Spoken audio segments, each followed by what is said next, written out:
بسم اللہ الرحمن الرحیم نحمدہ و نصلی علی رسولہ الکریم اما بعد فاعوذ باللہ من الشیطان الرجیم بسم اللہ الرحمن الرحیم اللہم صلی علی محمد و آل محمد۔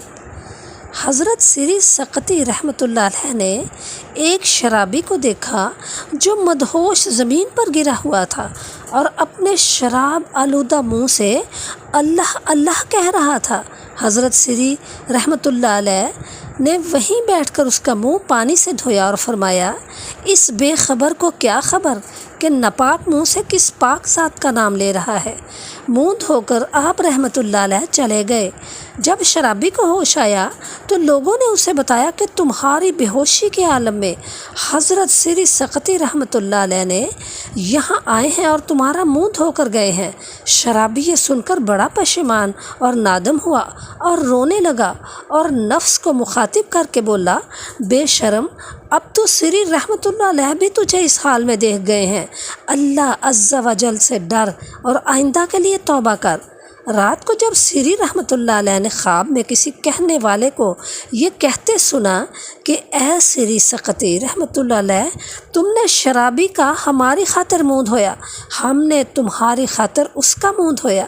حضرت سری رحمۃ اللہ علیہ تہجد کے وقت مسجد میں گئے تو اس شرابی کو تہجد پڑھتے ہوئے دیکھا۔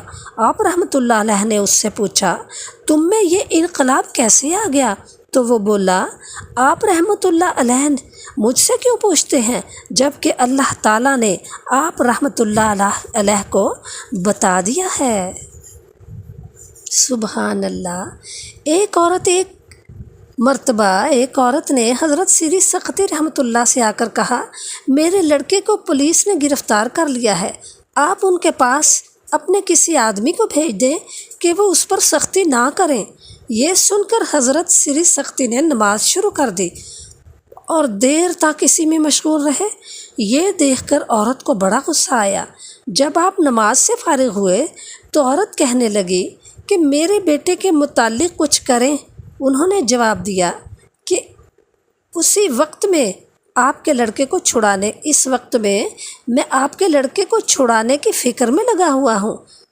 چنانچہ اسی وقت ایک عورت نے آ کر اس عورت کو خوشخبری سنائی کہ تیرے بیٹے کو پولیس نے چھوڑ دیا ہے اور وہ گھر پہنچ گیا ہے۔ یہ سن کر وہ عورت واپس چلی گئی۔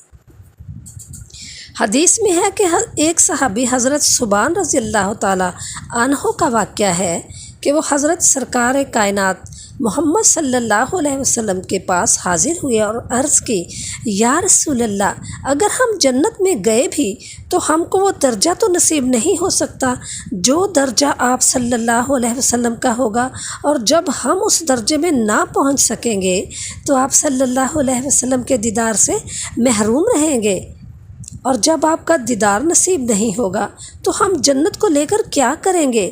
پیارے نبی صلی اللہ علیہ وآلہ وسلم نے یہ سن کر سکوت فرمایا۔ آخر وحی نازل ہوئی۔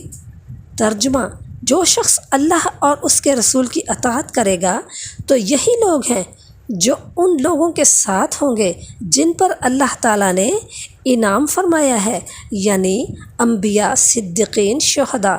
جب پیارے نبی صلی اللہ علیہ وسلم نے اس کو یہ تسلی فرمائی تو وہ خوش ہو گیا۔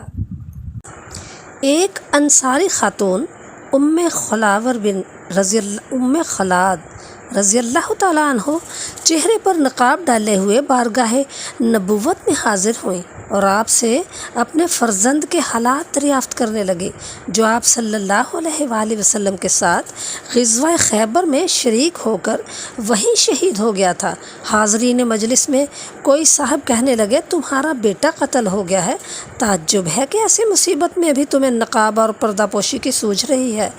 ام خلاد بولیں کہ اگر میں اپنا بیٹا کھو چکی ہوں تو کیا اب شرم و حیا سے بھی عاری ہو جاؤں؟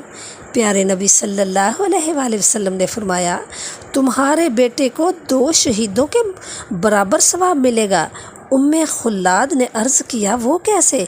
فرمایا، اسے اہل کتاب یہودیوں نے قتل کیا ہے۔ ابو داؤد۔